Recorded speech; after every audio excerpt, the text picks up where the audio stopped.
I think it's only fair that I'm honest with you. There will be no further mention of Pizza Tower past the title of the video. Except for my t-shirt, or this stupid rat plushie. I know it is obvious to compare these two games as the Wario Land indie games, but you know, Pizza Tower is an excellent game.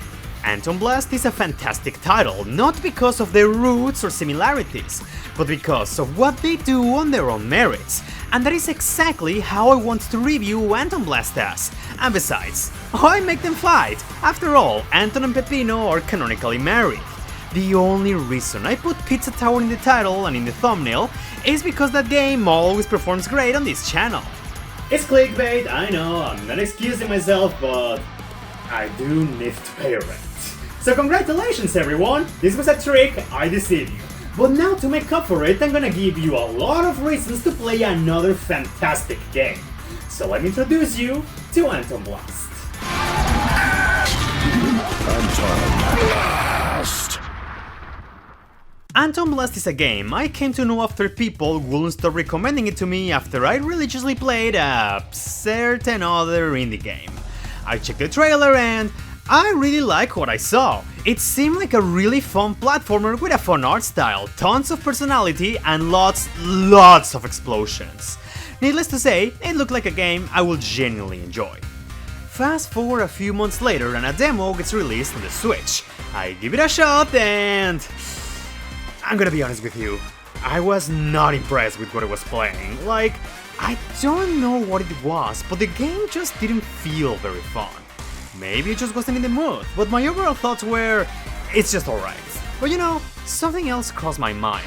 I thought to myself, okay, this is just a demo, there's still time to improve things. I want to see this game do better. Some months later, I was lucky enough to go to PAX West, where there was an AntonBlast section. Not only did I meet some of the development team, I also had a chance to try a new build of the game and I don't know what happened, but it felt like a different experience to me. It felt more polished, more responsive, and much more fun. This is a game about destroying a bunch of objects, right? But now I was feeling that oomph, that satisfaction of feeling like an unstoppable force. Finally, I was really looking forward for the final release of AntonBlast.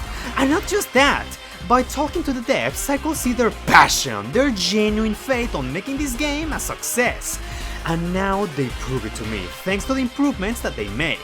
That is something that always elevates my opinion on a game. Now that AntonBlast is out and beating it twice, I can confidently tell you, this game rules, man! It's good! Really damn good, I wanna say. AntonBlast is something any fan of platformers should be familiar with. Your objective is nothing more than getting to the end of the level, trigger an escape sequence, and reach the elevator before the timer runs out. Does that sound familiar? Yeah, you may have seen this a few times before, but what sets AntonBlast apart from the competition is that the game is all about breaking stuff, completely demolishing everything in your path. It never hesitates in putting a plethora of enemies and breakable objects in your way, just so you can keep having this constant rush of dopamine in your brain. But what I like about AntonBlast is that, despite you having this constant feeling of being invincible, it's still a very challenging game. Yeah, things come apart easily against you and your mighty hammer, but there's always gonna be that tricky enemy or an obstacle you didn't see coming. Get hit enough times and you're sent back to the last checkpoint, which isn't so bad. With only a few exceptions, I found the checkpoints to be very generous. So even if I will struggle with a section, I wouldn't be losing a lot of progress at the end of the day. Even so, there's one thing I need to mention and I actually respect about this game. AntonBlast is difficult. Not Celeste tier of difficulty, more of a Donkey Kong Country tier, I'll say. Not extremely hard, but definitely challenging. I wouldn't recommend this to a casual player, but a more passionate fan of the genre will definitely have a fun time with this. The levels in AntonBlast are incredible, 12 in total. It doesn't sound like much, but the game takes full advantage of it by making each and every single one of them unique in their own way. From Boiler City doing a great job in teaching you the basics, the Cinnamon Springs that challenges you by using your hammer in a creative way, the Big Bath that shows you that AntonBlast can actually make a great water level, The concrete jungle has you grinding on rails, and one of my personal favorites, the math mall, has you doing 4 sets of challenges against time and many more. No two levels are alike, and that's one of the biggest strengths of AntonBlast. Despite all the diversity and challenges, they all stand out on their own. Just think about it. The level design is so good that even the lowest points are still a lot of fun, and all of them give you great incentives to go back. From collectibles, cassette tapes, spray cans that can change your appearance and can even have references to other media. How about a Shadow the Hedgehog recolor? Fire Luigi from the NES era? Hell, there's even meme culture references such as Granddad! Flintstones? You can also take your time to find in each level a super secret character so well hidden that it will take all of your brain power and a lot of experimentation just to find him.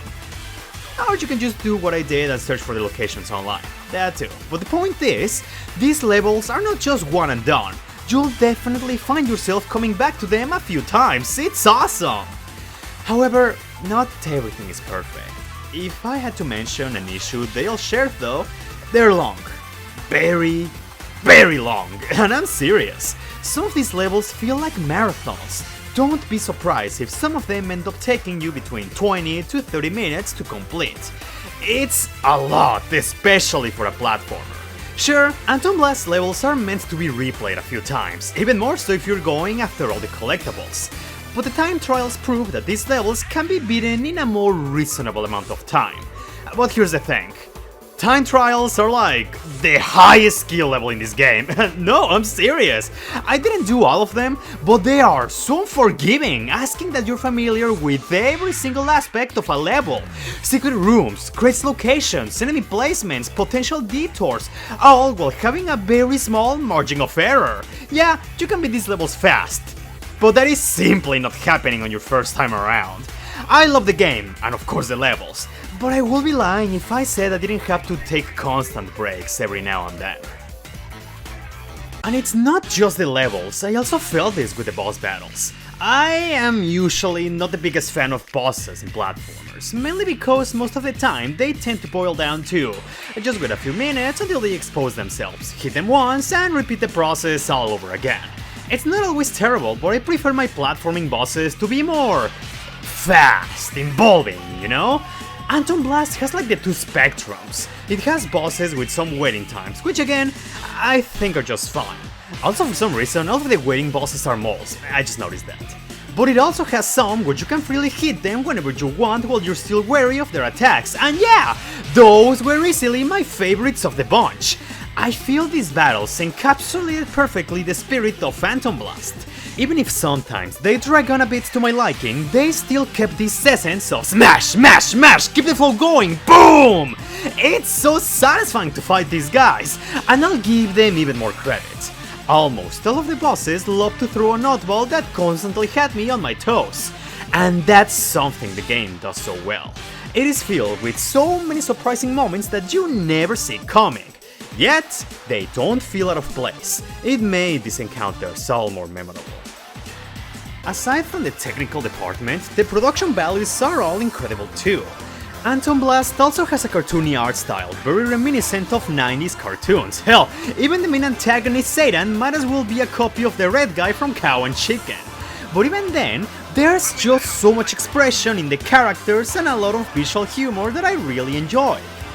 The sound design is excellent. It contributes heavily to that oomph that AntonBlast has. There's nothing more satisfying than hearing your clutch every single time you speed up, breaking tons of boxes and hearing them all break apart, causing random explosions for no reason at all, and blasting through hordes of enemies as if they're nothing. It's as if every action you do in AntonBlast is designed to sound and feel satisfying. The soundtrack is also incredible. With a wide variety of genres, it makes every level feel so memorable.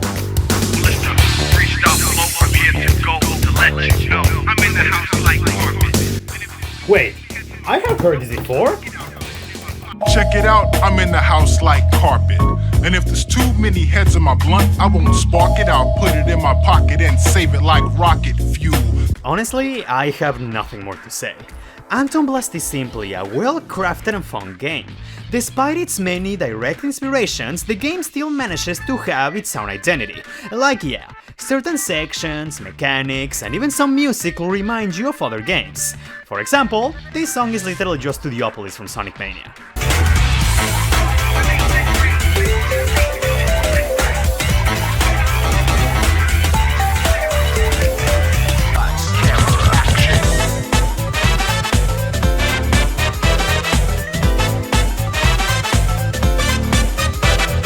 But AntonBlast still puts its own twist on things and makes them their own. I love the gameplay, the levels, and especially the music. It did piss me off a few times, not gonna lie, but the good things it does are so many that the negatives stop mattering much in the end. This is a game that I fully recommend you guys to play, especially if you follow this channel because of a certain other indie platformer you may have seen here a few times. It may take some time to fully understand and even more time to master, but if you put in the effort, I promise you that you'll find an indie platformer that will make you laugh, scream, and feel like a maniac.